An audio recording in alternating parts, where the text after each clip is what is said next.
it going, guys? Welcome back to the channel.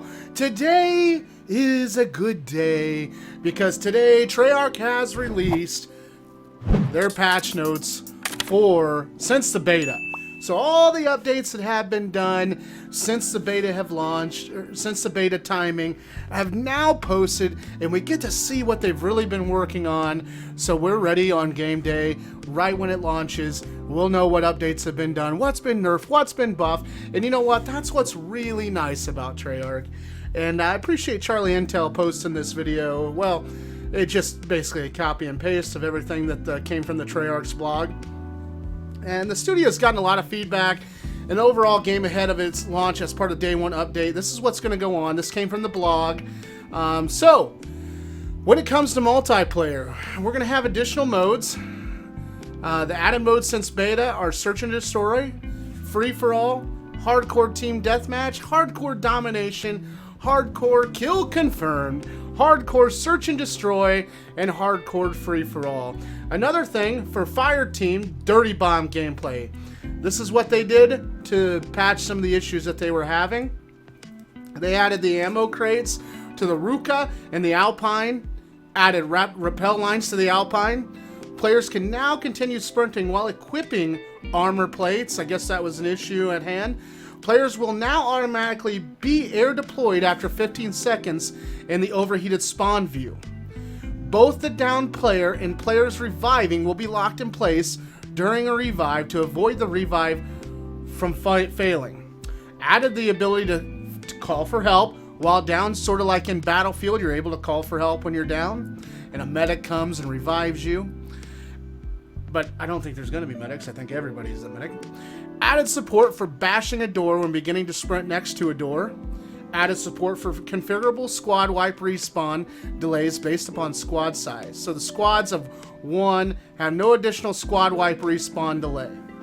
They made adjustments to objective placements.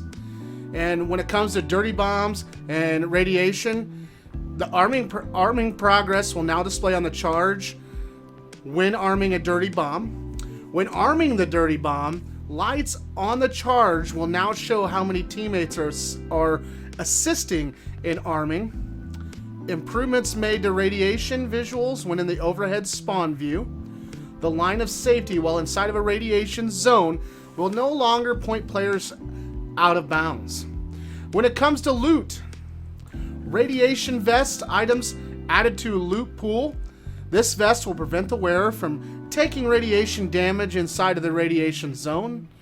The combat bow, Vital escort, cruise missile, and gunship added also to the loot pool. Adjusted item spawn rates to reduce higher end score streak frequencies. When it comes to vehicles, they reduced the frequency of a hidden spawn. Adjust vehicle drop timing to reduce the frequency of HIND, tank, and FAV spawns. Directional damage indicators now point towards the vehicle when taking explosive damage from a HIND or a chopper gunner. The arrows were a little bit off during the beta. It would tell you that it was over here when it was actually over there, so that issue's fixed. When it comes to ping, they added the ability to ping while down, which is a great idea. That way you can be rehabilitated, and a lot of that's from Battlefield too, being able to do that. Added the ability to ping from vehicles. They added the ability to ping down teammates. Added the ability to ping field upgrades and thrown C4 explosives. Added a center dot while free falling and parachuting for more accurate pinning. Miscellaneous things that they did. They made adjustments to the fire team into scene to better highlight the fire team. Added an in-game outro scene that highlights the winning fire team. Kill cams and best plays now prioritize downs instead of cleanups. What I'm thinking though on this added in an in-game outro scene that highlights the winning teams, a lot of Call of Duties had, you know, different dances that you can earn that allowed you to, you know, it's more loot that they can provide to us through, you know, through the season passes and everything. So you got your dances, your songs that you're able to play on the final ending match. So I could definitely see why that was added. Some of the bug fixes that they addressed, an issue that would prevent objective waypoints from displaying in the overhead spawn view. They addressed an issue where players could be killed as soon as they were deployed via air. Addressed a number of issues that would cause a player to spawn away from their intended teammate on the ground from the overhead spawn view. Addressed an issue where players could not deposit uranium into a dirty bomb. They addressed an issue where the player could be considered out of bounds when deploying from the infill plane. On VIP Escort, players can now quickly deploy parachutes on Crossroads and Armada in VIP Escort. The VIP is now taken into the helicopter by a winch operator upon exfil completion. The exfil notification is now triggered when the VIP gets near an exfil helicopter in order to give the defending team more time to react. Yeah, I can't even talk. Upon entering, oh my god. Okay, here, let's start over. Upon getting near the exfil site, the helicopter will begin lowering the fast rope, and all players in the match will be notified that the exfil process has begun. Once the fast rope is lowered, the VIP can interact with the rope to hook up for exfil. In Combined Arms, there was some updating. Players can now quick deploy parachutes in Combined Arms game modes where applicable. In Weapons and Gunsmith, lots of different things happen here. Added new weapons in the multiple categories. So, the FFAR-1 assault rifle, the Bullfrog SMG, M60 LMG, DMR-14 tactical rifle, the M79 special launcher, plus more. So they're not releasing all the weapons that are going to go in each class yet. When it comes to weapons balancing in the assault rifles area, they tuned general assault rifle performance closer to the Krig 6 and the XM4 beta performance for better balance across the map. And I've said it before in some of my videos in the past, I really thought the XM4 was an amazing gun, and that's going to be my go-to as of right now. They increased the AK-47's recoil, which I thought was already plenty high enough, which is a little ridiculous. Reduced the SMG effectiveness at long ranges to counter the dominance of the class seen in the beta. I gotta disagree with this move too. I think that it needed a buff, honestly. But, you know, being a hardcore player, it's gonna be easy to get across the map with an SMG. When it comes to light machine guns, they increased the LMG damage output to improve the effectiveness of the class, and they increased the LMG ADS times. I thought the recoil needed definitely a nerf. I thought the recoil was a little bit insane, so I'm kind of sad to see that they haven't done anything with that. But hopefully with an attachment we can dial this into where we need to be. When it comes to sniper rifles, they adjusted the aim assist to feel smoother yet require more skill and precision, slightly increase the sniper rifle ADS time, and sniper scope glint will now display more regularly. I feel like they needed to do more with the snipers. I feel like they were the most overpowered gun in the whole entire game, honestly, and I think that's just what they're going for. Pistols. They decreased the burst fire, pistol hip fire accuracy, reduced burst fire pistol, max damage range, which I only got to use a pistol for a little bit, so I don't know much about what's going on with all that, and it'll be interesting to see how it all plays out in hardcore as well. For shotguns, they reduced the semi-auto shotgun fire rate. For launchers, they slightly increased the inner damage of launcher rockets to allow for lethal damage when placed precisely, which is good. There was a lot of times I would get almost direct hits. Melee, slightly reduced sprinting speed with a knife when equipped. Recoil and sight alignment. Okay, maybe this is what's going to happen here with the recoil that we talked about just a second ago. They cleaned up issues with bullet direction and recoil to feel more intuitive and responsive.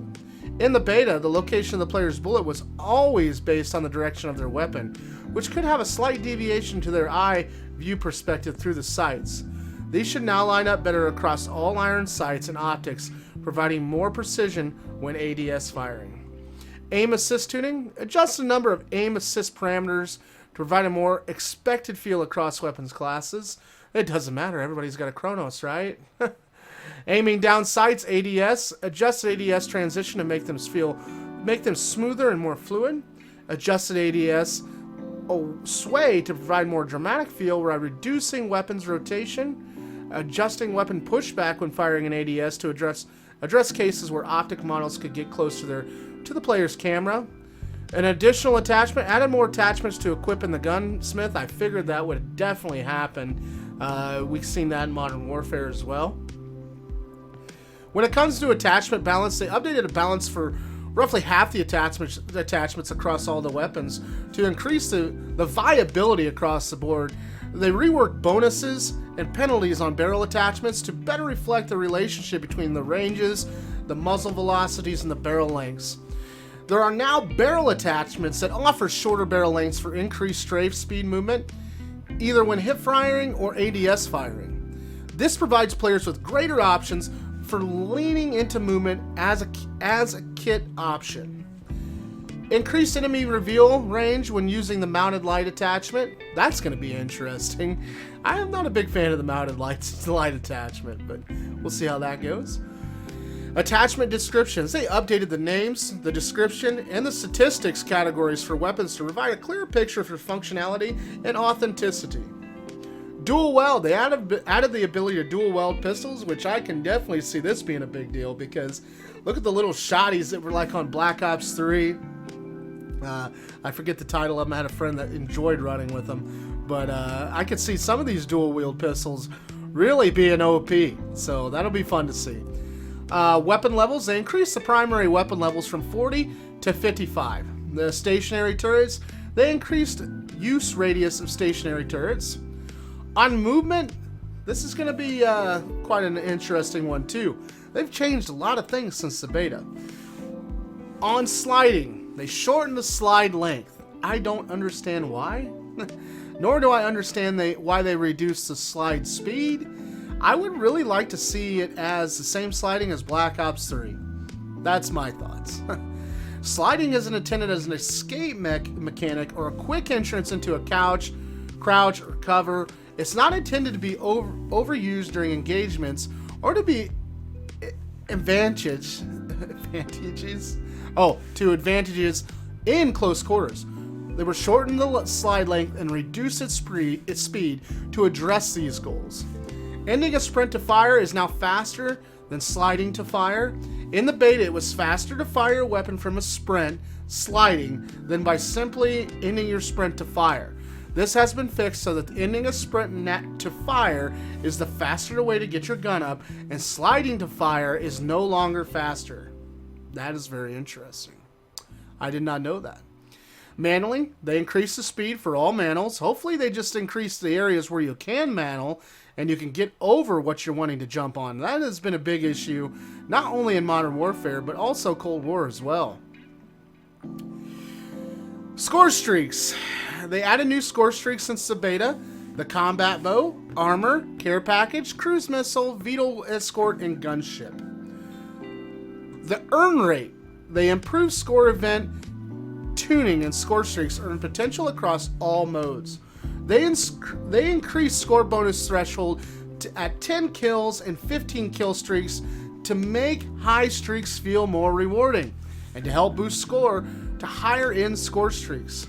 In the beta, score streaks were being earned more often than intended in several of the game modes, so they made tuning adjustments to bring the overall earn rate down. On the other hand, because even top players were having a hard time getting to the higher score streaks, so they've increased the score bonus threshold for higher kill streaks. Score streak tuning that they've done, the attack helicopter, they increased the attack helicopter damage from 5-hit kill to a 3-hit kill. Chopper gunner, they slightly reduced chopper gunner duration and damage. On costs, balance adjustments to all score streaks have happened. On the UI front, they add a numerical display showing remaining score required to earn your equipped score streak, which appears briefly on respawn and after closing the scoreboard. And they also improved the score streak, tablet cursor speed, improved visibility of score streak, tablet red dots, and indoor enemies.